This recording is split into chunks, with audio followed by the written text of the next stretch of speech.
लेकिन अब गुरुग्राम और मोहाली हम एक साइड में छोड़े तो हम उसके आगे पंचकुला को आगे बढ़ाएंगे तो उस कंपटीशन में भी हम आगे कैसे बढ़ पाए। 4 नए विभाग बनाए हमने। Citizen resource information data department, creed, जो ये हमारा जो फैमिली आईडी का सारा विषय चल रहा है, ये क्रिड के अंतर्गत ही चल रहा है, और आगे जितने भी वेरिफिकेशन होंगी वो सब क्रिड के अंतर्गत ही होंगे। फॉरेन कोऑपरेशन डिपार्टमेंट, पहली बार फॉरेन का डिपार्टमेंट कभी किसी सरकार ने बनाया नहीं था। उन्होंने कहा नहीं, फॉरेन में भी स्टेट्स को सीधा डील करना चाहिए। इंपोर्ट एक्सपोर्ट है, या हमारे यहाँ के लोग रोजगार के लिए विदेश जाते हैं उनको तैयार करना, उनको सुविधाएं देना। फॉरेन डेलीगेशन आते हैं उनसे बातचीत करके इन्वेस्टर्स को इनवाइट करना, या हरियाणा से कोई बाहर जाकर काम करना चाहे उसको फैसिलिटेट करना।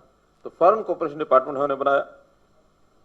हाउसिंग फॉर ऑल, प्रधानमंत्री जी की जो योजना है कि हर सिर पर, हर परिवार के ऊपर एक छत होनी चाहिए, उसका घर होना चाहिए। तो प्लानिंग से अभी तक ये एक विषय बहुत सरकारों ने पहले भी लिया होगा, कभी 100 गज के प्लॉट की बात है, कभी और कोई विषय है, लेकिन ठीक उसका अध्ययन करके जिसको चाहिए उसको हम दे नहीं पाए हैं। इसका एक क्रिड के माध्यम से अध्ययन करेंगे कि किसका अपना परिवार का घर है, किसका अपना घर नहीं है। जिसका घर नहीं है, अगर वो सामर्थ्य है तो अपने आप बनाएगा, सामर्थ्य नहीं है तो सरकार और बैंक से उसकी सहायता कराएंगे, केंद्र सरकार की भी सहायता लेंगे। ऐसे ही एमएसएमई हमने अलग से विभाग बनाया। उद्योग में रोजगार के नाते हम ज्यादा रोजगार कैसे पैदा करें, और एमएसएमई में बहुत रोजगार होता है, तो इस विभाग को अलग बनाने की आवश्यकता महसूस की गई। तो इंडस्ट्री डिपार्टमेंट से एमएसएमई, क्योंकि एमएसएमई में केवल इंडस्ट्री नहीं है, इसमें हर प्रकार की एंटरप्रेन्योरशिप है। उसमें दुकान भी शामिल है, कोई किस प्रकार का सेल्फ जो एम्प्लॉयमेंट की स्कीमें होती हैं वो भी उसमें शामिल हैं, सर्विसेज भी शामिल हैं। तो इन सब चीजों को उसमें जोड़ा गया है एमएसएमई में।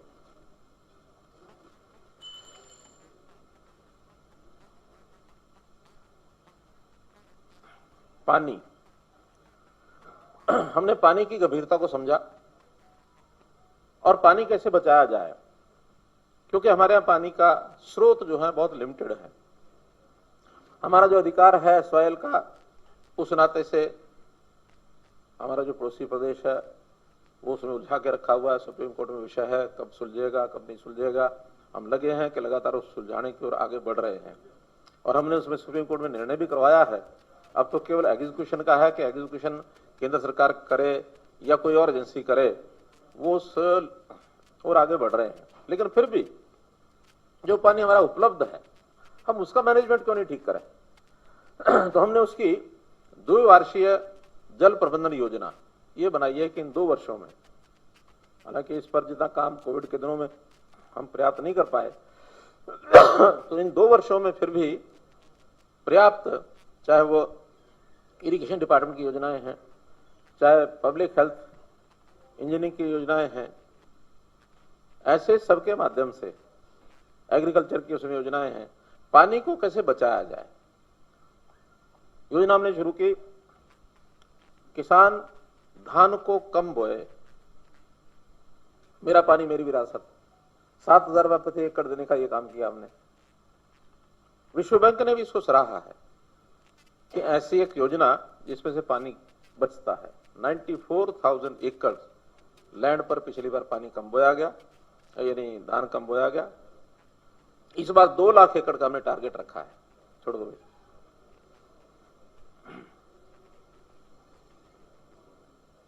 2 लाख टारगेट हमने एकड़ का रखा है, और मैं समझता हूं इसको हम पर्याप्त करेंगे। पानी का ट्रीटमेंट, ट्रीटेड वाटर, और उसको रीयूज करना, क्योंकि पीने के लिए तो पोर्टेबल वाटर हमें ताजा नहरी चाहिए, लेकिन बाकी सब चीजों के लिए ट्रीटेड वाटर को रीयूज करने की स्कीम हमारी बन सकती है। उस पर हम बना रहे हैं, और उसके कारण से भी पानी की हमारी खपत कम हम कर पाएंगे।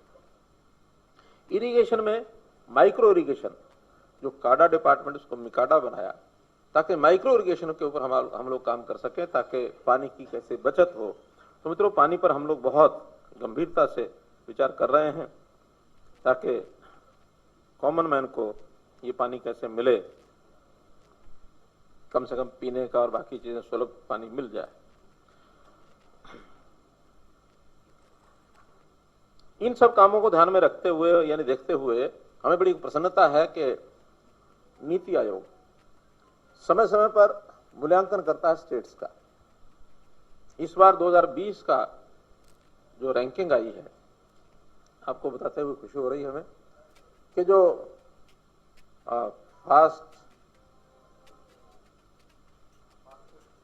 फास्टेस्ट मूवर, जो जिनकी गति काफी तेज गति से बढ़ रही है, ऐसे प्रदेशों में, बड़े प्रदेशों में हरियाणा इज नंबर 1।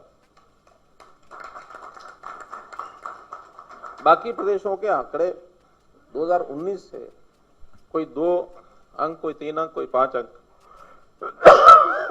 उनकी रैंकिंग बढ़ी है, लेकिन हमारी रैंकिंग 10 अंक बढ़ी है।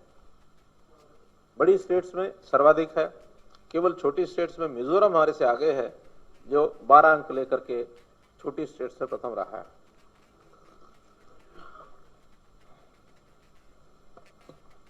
और इसमें भी हमने तय किया है कि अगले वर्ष इसमें और आगे बढ़कर के केरला को कैसे पकड़ें, क्योंकि केरला अभी भी नंबर 1 पर है।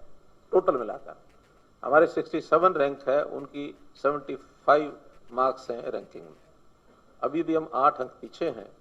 जैसे इस बार वो 5 बढ़े हैं, हम 10 बढ़े हैं, 5 हमने कवर किए हैं। कोशिश करेंगे अगली बार उनसे हम पकड़ते हुए 8 अंक और उनके बराबर बढ़ जाएं। अगर वो 2-4 बढ़ते हैं तो हम 12-13 बढ़ जाएं, ताकि उनको पकड़ सकें।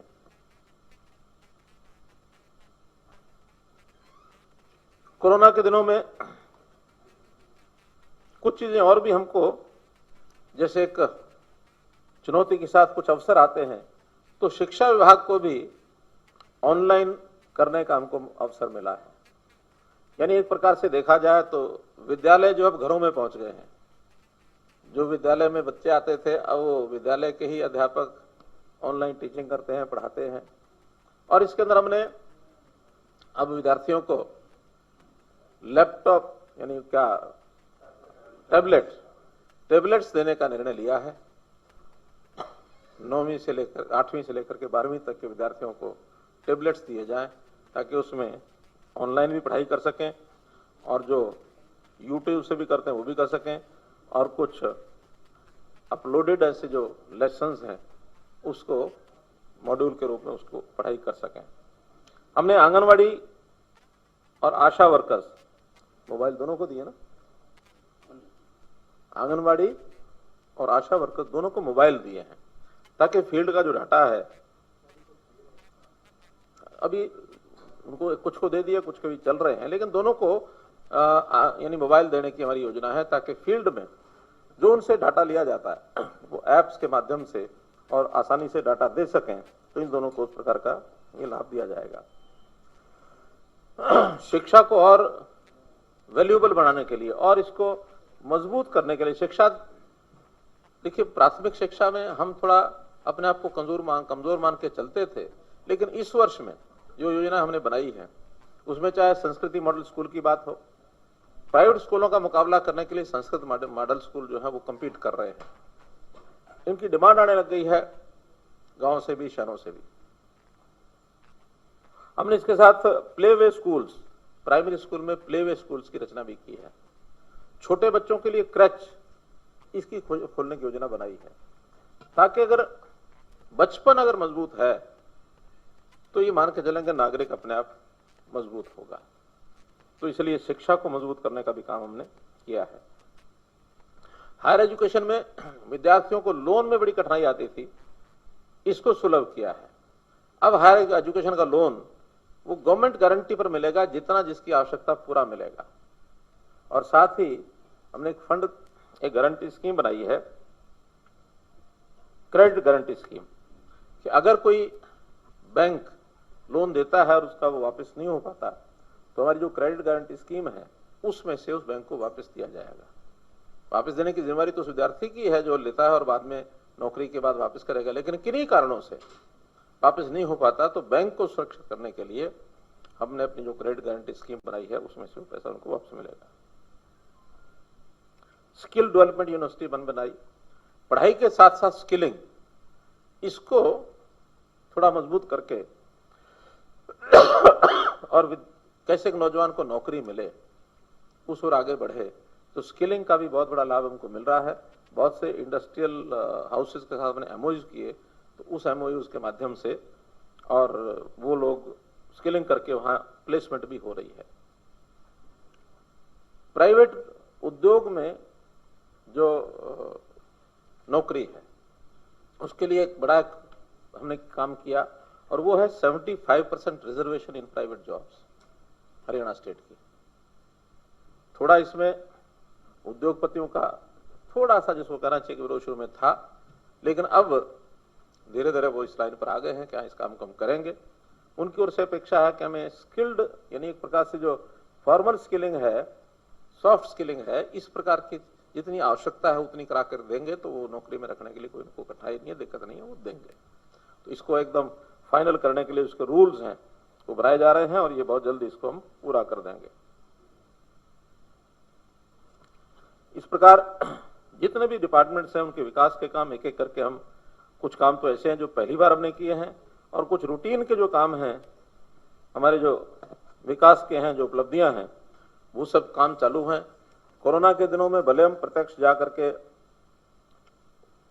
कई बार प्रत्यक्ष जाकर के भी उद्घाटन शिलान्यास करते हैं, उसको करने में हमें कठिनाई आई हो, तो भी ऑनलाइन पिछले दिनों में 98 प्रोजेक्ट्स जिनके शिलान्यास और उद्घाटन हमने एक ही स्ट्रोक में किए 1170 करोड़ रुपए के। और ये चौथा कार्यक्रम है इस कोविड के दिनों में जब ऑनलाइन बड़े बड़े सारे प्रोजेक्ट्स को हमने किया है। लगभग 7,500 करोड़ रुपए के पिछले 1.5 साल में हम लोग ये कर चुके हैं। हमारे मित्र कांग्रेस के खास करके कुछ आलोचनाओं में एक बड़ा आलोचना ये करते हैं कि हमने अपने समय में ये किया, हमने अपने समय में वो किया। और एक विषय पिछले दिनों में काफी चर्चा में उन्होंने चला रखा है कि मेडिकल कॉलेजेस, इसके बारे में बताएं कितने खोले हैं। अब उनको कहीं कोई चीज नहीं मिलती तो कहीं ना कहीं उंगली टिका देते हैं जाकर के। मैं मेडिकल कॉलेजेस के बारे में कह रहा हूं कि उन्होंने जो खोले हैं अच्छा है, अच्छी बात है, जो खोले हैं तो खोलने ही चाहिए, किसी सरकार को नहीं खोलने चाहिए ऐसा हमारा मत नहीं है। लेकिन हमने जो खोले हैं वो बता रहा हूं कि हमने आने के बाद फरीदाबाद का अटल बिहारी वाजपेयी मेडिकल कॉलेज, सिरसा यमुनानगर कैथल में घोषणा की है, उसका बहुत जल्दी निर्माण शुरू हो जाएगा। नारनौल में, जींद में, भिवानी में और गुरुग्राम में यह निर्माण शुरू हो चुका है। श्री कृष्णा आयुर्वेदिक विश्वविद्यालय ये बन चुका है। डेंटल कॉलेज मेवात में 135 करोड़ रुपए का ये बन चुका है। कुटेल में पंडित दीनदयाल उपाध्याय जी के नाम से यूनिवर्सिटी ये बन चुकी है। 6 नर्सिंग कॉलेज 194 करोड़ रुपए के बन चुके हैं। और ये तो जो नए बनाए हैं वो बोल रहा हूं, जो पुराने भी पहले बनाए गए थे उसमें भी भवन खड़ा करने तक ही सीमित रहे, उन्होंने उसको आगे विस्तार नहीं किया उसका। हमने हर एक मेडिकल कॉलेज का विस्तार किया। और 2014 में जो एमबीबीएस की 750 सीटों का एडमिशन मिलता था, आज वो 1850 एमबीबीएस की सीटें इस साल एडमिशन हुए हैं, मोर देन डबल। आखिर ये हमारे वाले मेडिकल कॉलेज तो जब चलेंगे तब चलेंगे। ये तो पहले वालों का विस्तार किया, उसमें भी हमने पर्याप्त पैसा खर्च किया है। बजट में भी जितना पैसा उन्होंने नए लगाने में किया होगा उससे ज्यादा बजट हमने उन सब मेडिकल कॉलेज में लगा के, और ये 1850 मेडिकल कॉलेज की सीटें बढ़ा करके हमने ये सब काम किए हैं। तो मित्रों, कोविड का जो सबसे बड़ा विषय वो था कोरोना।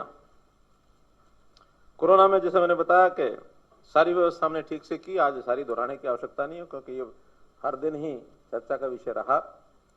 एक बात का उल्लेख मैं करना चाहूंगा, ऑक्सीजन का। हमारा सबसे बड़ा चैलेंज इस बार था तो ऑक्सीजन थी।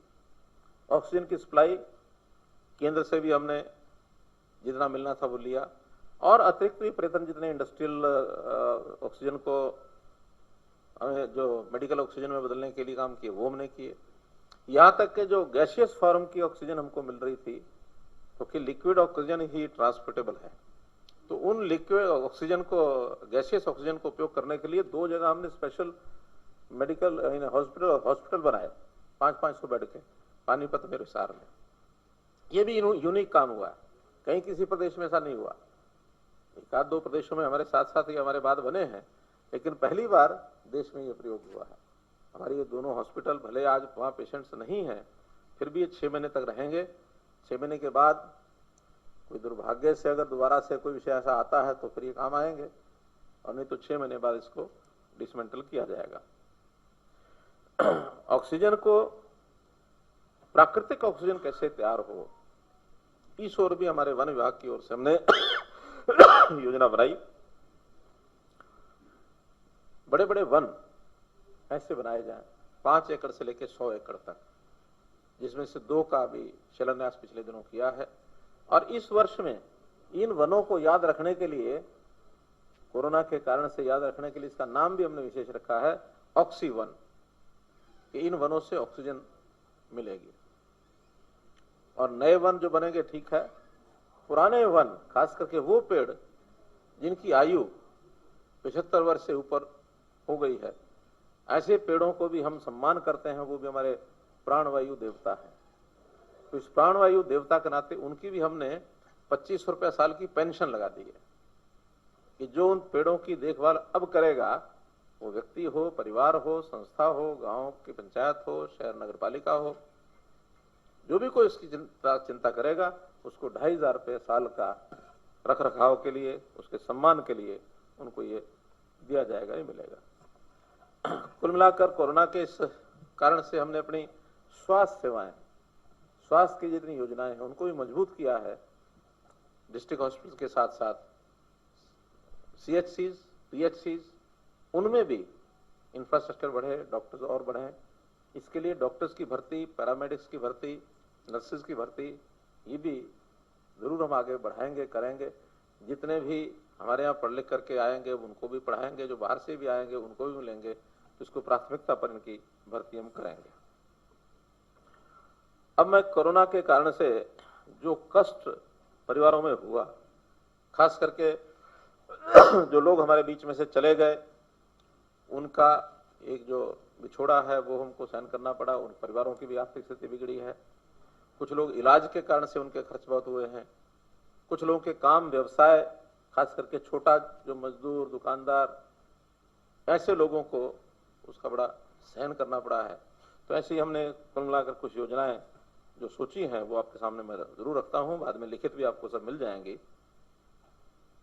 सबसे पहले तो जिन के माता पिता कोरोना में छिन गए, उनके लिए हमने नगद राशि, बैंक अकाउंट में राशि, और यहां तक 23 साल का कोई अनाथ हो जाता है तो उनको 10 लाख रुपए की नगद राशि भी मिलेगी।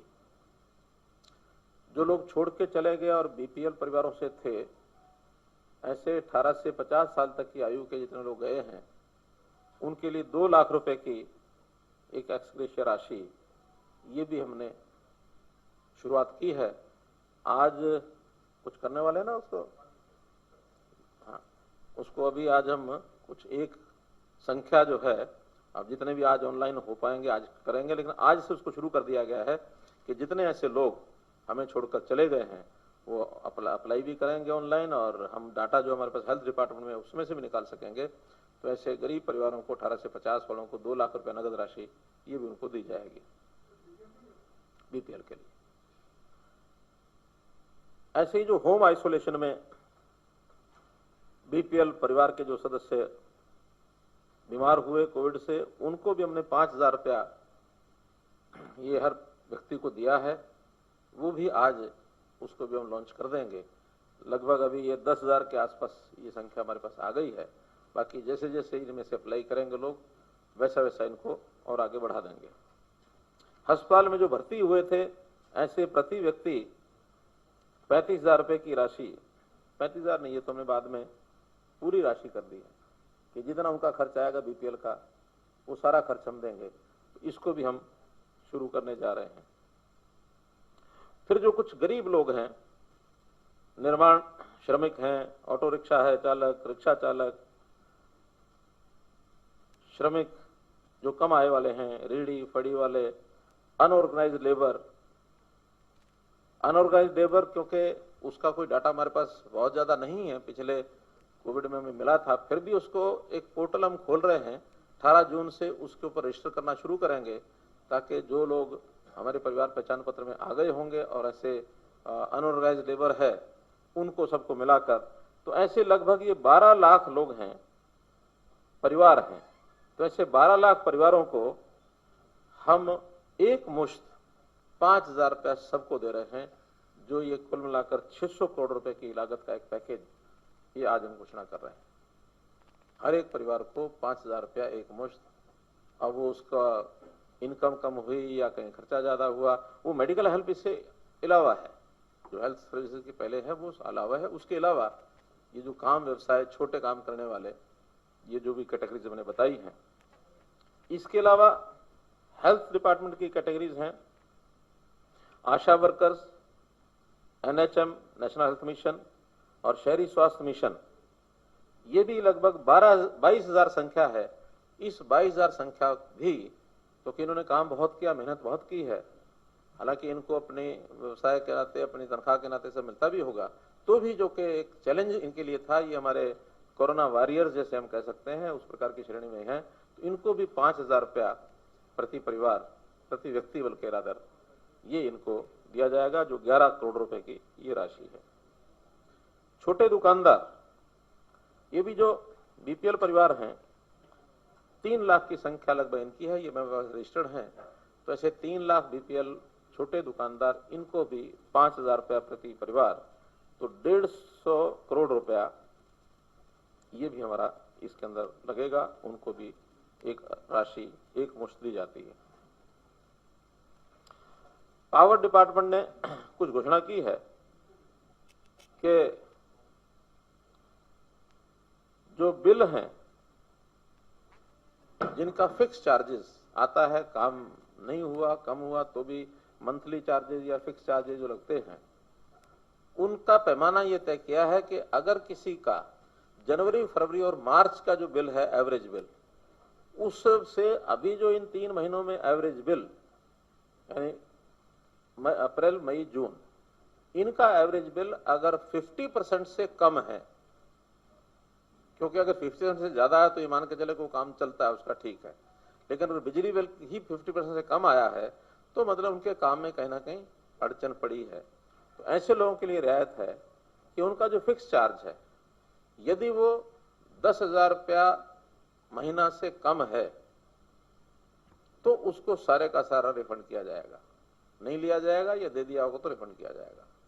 अगर 10,000 से कम है, 10,000 से या समझो 10,001 से 40,000 रुपए तक अगर फिक्स चार्ज है तो उनको 10,000 रुपए एक मुश्त ये रिबेट मिलेगा, और 40,000 से ऊपर अगर है तो 25% उसका रिबेट मिलेगा। तो ये चीज अगर करेंगे तो उनको 4,000 रुपया प्रति एकड़, जिन्होंने पिछली बार बाजरा बोया था और इस बार दाल पर, तिलहन पर शिफ्ट हो गए, उनको 4,000 रुपया प्रति एकड़ उनको अनुदान मिलेगा। और जो बाजरा भी बोएंगे उसको भी इस बार हम भावांतर भरपाई योजना से ही खरीदेंगे, ताकि राजस्थान का आदमी ना आ सके, ताकि जिसने स्टोर कर लिया है वो दोबारा से मंडी में ना बेच सके, क्योंकि स्टोर करने वाले आज भी स्टोर कर गए हमारे यहां सस्ता खरीद के कि अब जब मंडी खुलेगी तो हम सरकार को 250 फिर बेच देंगे, तो वो रोटेशन चलता रहेगा। उस रोटेशन को बंद करने के लिए केवल किसान जिसने बोया है उसी को भावांतर भरपाई योजना का पैसा मिलेगा। तो ये एक किसानों के हित में, खास करके हमारे जो बाजरा ग्रोइंग फार्मर्स हैं उनके हित में ये बात मैंने बताई है कि बाजरा छोड़ दें तो 4,000 रुपया लें, बाजरा बोएं तो इस बार प्रोक्योरमेंट की बजाय उनको भावांतर भरपाई योजना का पैसा मिलेगा, डीबीटी से मिलेगा सबको, सबके उनके खाते में जाएगा। वो हमारे पास डाटा आ जाएगा सारा, मेरी फसल मेरा ब्यौरा में इस बार, और डाटा को लेने के लिए थोड़ा सा इस बार हमें और मेहनत करेंगे कि हर खेत का फसल का डाटा ये हमारे पास आ जाए। कई बार बहाने मारते हैं कि भी हम तो बोया था बाजरा लेकिन हमारी तो फसल लिखा ही नहीं गया।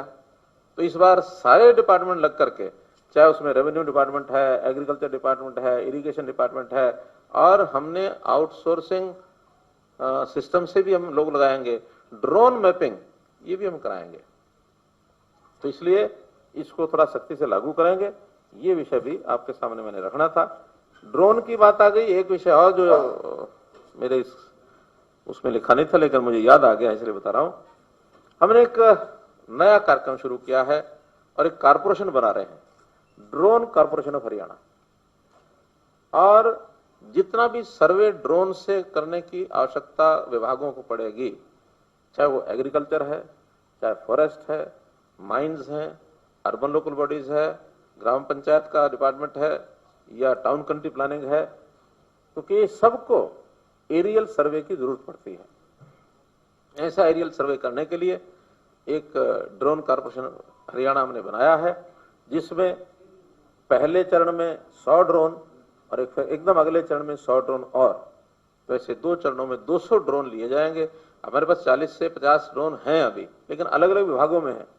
कोई फॉरेस्ट के पास है, कोई हमारे क्रिड के पास है, कहीं बाकी डिपार्टमेंट्स का उपयोग कर रहे हैं, साइंस टेक्नोलॉजी कर रहा है। उन सबको इकट्ठा करेंगे ड्रोन कॉर्पोरेशन में और 200 ड्रोन्स का ये प्रावधान करके, और इस 200 ड्रोन को करने का मतलब यह है कि हर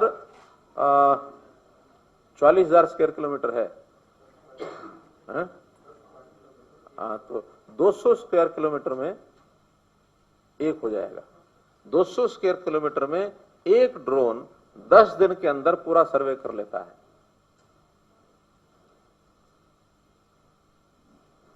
तो ऐसा ये बड़ा महत्वाकांक्षी हमारा कार्यक्रम है, जिससे बहुत प्रकार की समस्याएं हमारी खत्म होंगी। मित्रों, हमें अंत में इतना ही है कि आज का विषय आपके सामने रखा कि इन 600 दिनों में हमने क्या किया। पिछले 5 साल की कहानी तो चूंकि कई बार बताई जा चुकी है, सुनाई जा चुकी है, लेकिन अब हर 100 दिन के बाद हम आपके पास आएंगे, 700 दिन पर भी आएंगे, 800 दिन पर भी आएंगे, ताकि जो सालों का हिसाब चाहते हैं उनको दिनों का हिसाब हम दे सकें और जनता को बता सकें। उनको हिसाब देना दे, हम इतनी चिंता नहीं है। हम तो जनता के साथ जुड़े हुए लोग हैं कि जनता की अपेक्षा, जनता की जो आवश्यकता, उसको पूरा करने के लिए हम आगे बढ़ेंगे। सबका साथ सबका विकास, इसको आधार मान करके हम जो आगे बढ़ना चाहते हैं। ये जो इस बार कोरोना का जो एक काल था, हम आशा अपेक्षा करते हैं कि इससे हम बाहर निकलें, क्योंकि कोरोना को हमने जाना भी है, जिया भी है, लोगों की जानें भी बचाई हैं, लेकिन फिर से ना आए, ये भी अपेक्षा करते हैं। बहुत बहुत धन्यवाद।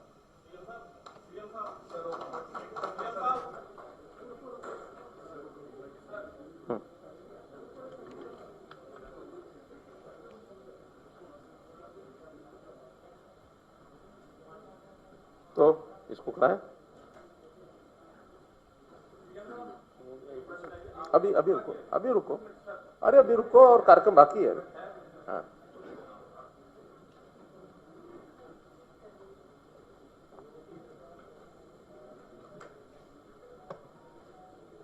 लीजिए।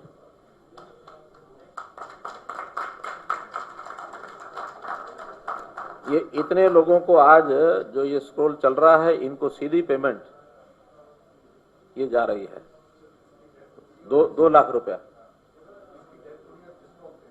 हाँ, 2 लाख रुपया इन सब परिवारों को, जैसे जैसे चल रहा है, स्क्रॉल हो रहा है, वैसे वैसे उनके अकाउंट में डीबीटी इसका ये हो रहा है। चलिए, दूसरा क्या है? ये 5,000 का है। ये 5,000 रुपये का जो राशि है, उन लाभार्थियों को ये पैसा टोकन रखा है, क्योंकि बड़ी संख्या है, तो बड़ी संख्या में वो डिपार्टमेंट अपने आप करेगा। 2, तीसरा क्या है? 2 ही है। तो मित्रों, ये आज कार्यक्रम का हमने लॉन्च किया है और लोगों को पैसा पहुंचना शुरू होगा। लंबी काफी बात हो गई है, फिर भी 5-7 प्रश्न पहले इधर है। आपने सबका किया दिया, ठीक है, लेकिन मीडिया के लिए भी सर आप बोलती ना। अमित अग्रवाल, जरूर सोच के बताओ, कुछ मैं करूंगा।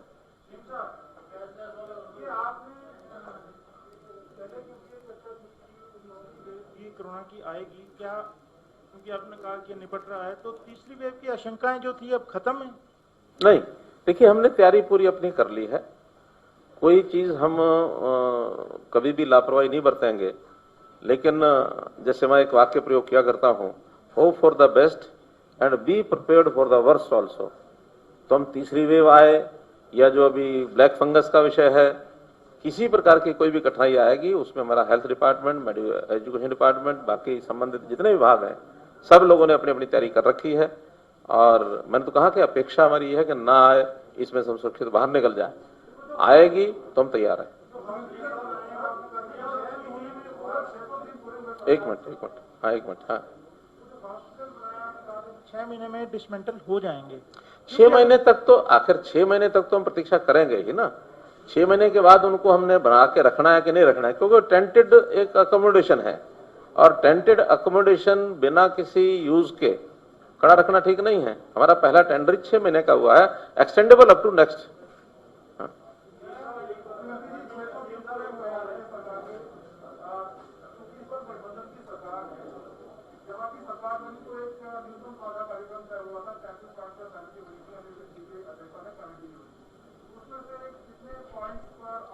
ऐसा एक होता है न्यूनतम साझा कार्यक्रम, एक होता है अधिकतम साझा कार्यक्रम। अब जब न्यूनतम की बजाय जो अधिकतम साझा कार्यक्रम है उसके हिसाब से कर रहे हैं। जितने भी हमारे ये कार्यक्रम हुए हैं ये सब आपसी सहमति से हुए हैं, इसमें कहीं विरोधाभास नहीं है। जितने हमारे कार्यक्रम है वो आप न्यूनतम मानो अधिकतम मानो, ये अधिकतम साझा कार्यक्रम के हिसाब से चलेंगे, आप इसकी चिंता मत करो।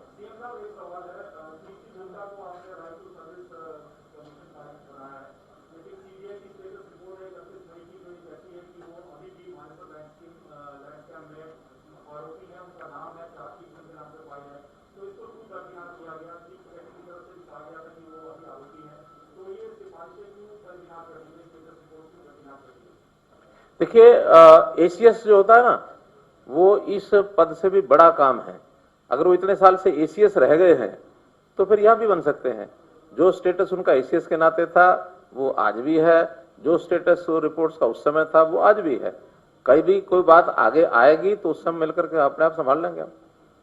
कोई ऐसी स्थिति नहीं है जिसमें कोई गड़बड़ होने वाली। हाँ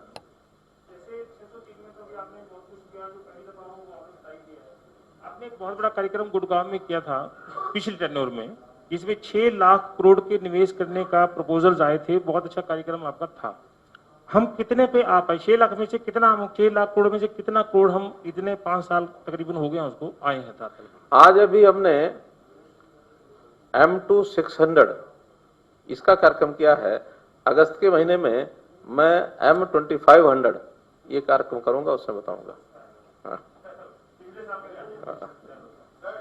सीएम साहब, एक सवाल मेरा है। अभी पिछले इन्हीं 600 दिनों में अर्बन लोकल बॉडी और अन्य जगह पे जो सेक्शन 7A की रजिस्ट्रियाँ हुई थी उसमें करीब 300 अफसरों पे कार्रवाई होनी थी और वो रिपोर्ट आपके पास पहुंच चुकी है। उस पर कब तक कार्रवाई की जाए? देखिए वो कार्रवाई डिपार्टमेंटल कार्रवाई है और वो अपने तरीके से उसको देख रहे हैं, कर रहे हैं, कितनी उनकी गलती है कितनी नहीं है। एक बात हम ध्यान रखें कि कोई भी जब नया प्रोजेक्ट या नई पॉलिसी कोई भी चलाई जाती है उसमें कभी कभी जो गलती होती है वो कभी मेलाफाइड होती है, कभी बोनाफाइड होती है। अगर तो कहीं मेलाफाइड गलती है तो निश्चित रूप से उसको सजा मिलेगी। मानो किसी से कोई बोनाफाइड गलती हो गई है तो फिर कई बार उसके उसी हिसाब से उसका निर्णय भी लिया जाता है, क्योंकि ये 7A का प्रावधान इतनी सख्ती से पहले लागू नहीं हुआ था जितना सख्ती से अब हम लागू कर रहे हैं। रजिस्ट्रियां तो पहले भी हो रही थी और पहले भी कुछ ना कुछ प्रावधान ऐसे बने हुए थे, लेकिन अब चूंकि सख्ती से लागू कर रहे हैं, इसमें कोई कमी ध्यान में आई है तो इसका पूरी इसकी छानबीन की जाएगी कि किस मकसद से वो गलती हुई है। सीएम साहब, पानीपत के विनोद है। एक मिनट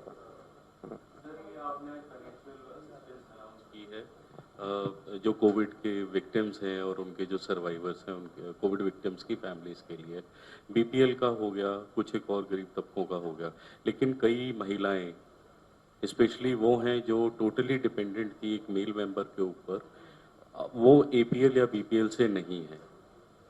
हो सकता है कि वो टैक्स पेयर भी रहे हों, लेकिन वो परिवार उजड़ गए। क्या आपके पास कोई इस तरह की भी योजना है कि ऐसे परिवारों को भी आप किसी तरह से कोई सहायता देंगे? देखिए कोई ना कोई पैरामीटर पैमाना रखना पड़ता है। अब हर किसी को हर चीज का लाभ तो संभव नहीं होता है। बहुत लोग संपन्न भी हैं, बहुत लोग अपने पैरों पर खड़े भी हैं।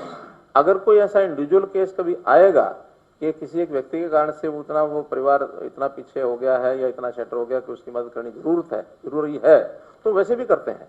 हमारे पास सभी मंत्रियों के पास डिस्क्रिशनरी कोटा डीक्यू होता है, तो ऐसा इंडिविजुअल कोई परिवार आता हम बीच में करते भी रहते हैं, तो ऐसा कोई आएगा जरूर करेंगे। सीएम साहब, पानीपत के विनोद हैं जो अफ्रीका के अंदर वर्क वीजा पर गए हुए थे और समालखा में वो रहते थे। उनके छोटे भाई के पास अब फोन आया है, उनसे फिरौती मांगी जा रही है प्रधानमंत्री जी से, सरकार से मदद वो मांग रहे हैं कि उनको वापस लाया जाए, उनकी मदद की जाए। मैंने अखबारों में पढ़ा है सारा। संयोग से आज मैं दिल्ली जा रहा हूं, तो ये विषय मैं जरूर करूंगा, होम मिनिस्टर से करूंगा कि उनकी क्या मदद हो सकती है। फिर वो फॉरेन अफेयर मिनिस्टर्स जो हमारे MEA है, तो उनके माध्यम से या जो भी सहायता करनी होगी जरूर करेंगे। हमारे हरियाणा का कोई व्यक्ति वहाँ फंसता है तो उसकी सहायता करना हमारा काम है। सीएम साहब, एक फरीदाबाद का जो मामला आपके सामने आया है कि सुप्रीम कोर्ट के जो आदेश हुए हैं, 10,000 परिवार जो हैं वो बेघर हो गए हैं। अब वो 10,000 परिवार कहाँ जाएं, क्योंकि अब सरकार ही उनको संभाले, क्योंकि सारे अधिकारियों की तरफ से ही उनको पहले क्लियरेंस दी गई थी जब भी वो वहां स्थापित हुए। अब 10,000 परिवार उजड़ गए हैं, तो उनके लिए सरकार क्या कर रही है? पहली बात तो ये जो क्लियरेंस वाला विषय है ये कहीं अधूरा है। कई बार क्या होता है, अनऑथराइज कॉलोनीज बनती हैं, इलीगल कंस्ट्रक्शन होती है, वो एरिया फॉरेस्ट का एरिया है और उस एरिया में बिना किसी परमिशन के वो सारी चीजें हुई हैं। ये भी है सत्य उसमें कि बहुत से दिल्ली के परिवार, जब दिल्ली में से उनको उजाड़ा गया या उनके खिलाफ कार्रवाई की गई तो वहां जाकर के सेटल हो गए। वहां तो सड़कें जो हैं वो भी दिल्ली वालों ने बना के दे रखी हैं, जो कनेक्शन है वो भी दिल्ली वालों ने लेके दिए हुए हैं, वोटर्स वो लोग दिल्ली के हैं। हरियाणा के भी कुछ हो सकते हैं, ऐसा नहीं हो सकते। तो ऐसा कुछ तो परिवार छोड़ करके अपने अपने जहाँ लोग आए थे वहां से चले गए, लगभग 50% लोग। फिर भी क्योंकि सुप्रीम कोर्ट का ऑर्डर है, एग्जीक्यूट तो होगा ही, लेकिन उनकी रीसेटलमेंट की जो योजना हरियाणा के जो लोग होंगे, हरियाणा के लोग यानी काम करते होंगे यहाँ, उनके लिए रीसेटलमेंट स्कीम का विचार कर रहे हैं। डिप्टी कमिश्नर को कह दिया, उस विचार करके कोई ना कोई बना रहे हैं।